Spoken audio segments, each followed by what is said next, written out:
Hey everybody, and welcome back to BK's Bullets. Today we're going to be talking about episode 3 of Loki.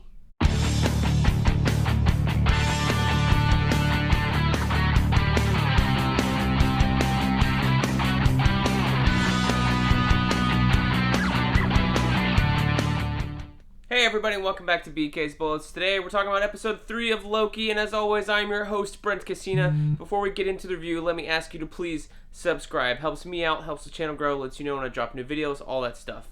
Now, last week with episode 2, we had a short review because I was not into that episode.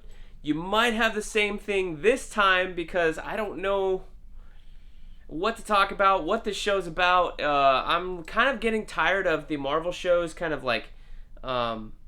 with this and WandaVision, I mean, WandaVision I think was fine because it had a hook. This is no hook. But I'm getting real tired of this. We're not going to tell you what the show's about or, you know, what the main conflict is until like the second to last episode. It seems to be like we're driving that way. We're halfway through the series now. This is episode 3. I think there's only 6. We don't know why things are going on, or we don't know what this other Loki, this female Loki, Sylvie, as she's calling herself, is up to. All we know is that, you know, the TVA, she let loose today in this episode that, you know, the TVA's been hunting her whole life. So why have they been hunting her? No idea. What is she trying to do? Probably get the TVA off her back. Okay, but is there any real reason for that? Is there any real reason that, you know, makes the, you know, ultimate timeline better? Other than one character saying that she's no longer bothered? I'm not sure. You know, the main thing you're seeing on the internet today is, oh, Disney says Loki's bisexual. And, you know, it was like, not really, like, to me, unless Tom Hiddleston says, like, oh yeah, I was dating this guy and then I was dating this girl, that's not a confirmation of Loki's bisexual. They're wiggling their way around it to try and appease the people that really want it, and then also wiggling their way around it to try and appease the people that don't want it.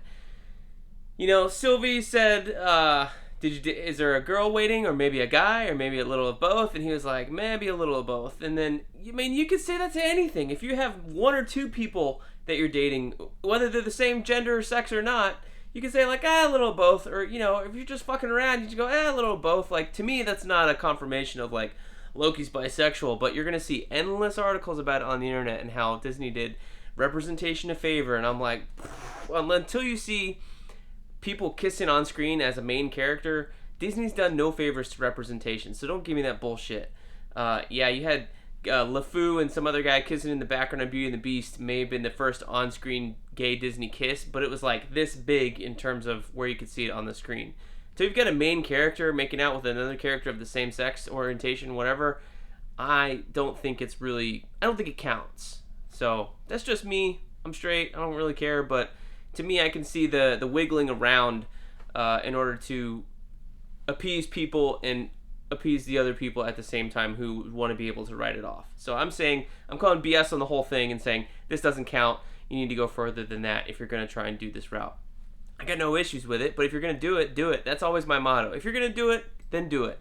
Don't try and do it halfway. And that's exactly what this was a halfway thing of, oh, yeah, he's bisexual. Like, whatever.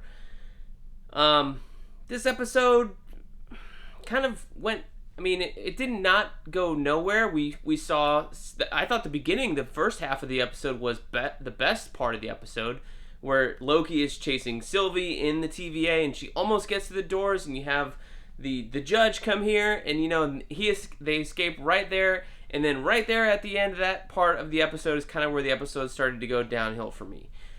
You had a long time of character development and talking, and it's clear that, like, you know, maybe this show is meant to be shot on sound stages or on the cheap or during COVID or whatever the case was. Because they're not going places. They're going to these stages that look kind of fake, that look awful. You can tell they're not as well thought out as other things, and you're just kind of filling time with this talk stuff instead of moving the story along or introducing interesting aspects. You know, I think it was a neat twist ending to have the arc that they had. You know, hey, there's a reason why this thing never got up. We never bothered to look up the reason, but we're going to make sure we get on there and make sure it takes off. Well, surprise, the reason it never took off was because it got destroyed probably right before it was going to take off in the first place. So I don't think they were ever going to really if they had a time loop thing, they're not really going to change that unless they were on the thing right before. And even then, who's to say it wasn't going to get hit by another meteorite from the exploding moon at a different time? So a trajectory and all that stuff, right? So yeah, the ending was a little interesting because it puts our characters in a place where you think they're going to get destroyed, and that's something that hasn't been done in Marvel before, and that's something that this show is able to do. But all the stuff leading up to it, we had a little bit of discussion on how this variant Sylvie is different, but not enough to really sink our teeth into it. She doesn't want to give up a whole bunch of information, and I think that's fine, but I think we could have shown rather than told in this case, even though we did have a little bit of a flashback. It wasn't really establishing who she is as a character. You still don't really have a reason to care for this Sylvie character other than, she's the female Loki, and the show's called Loki, so you should care about her. Again, my thing, I don't know if I talked about this episode 1 or 2, that review.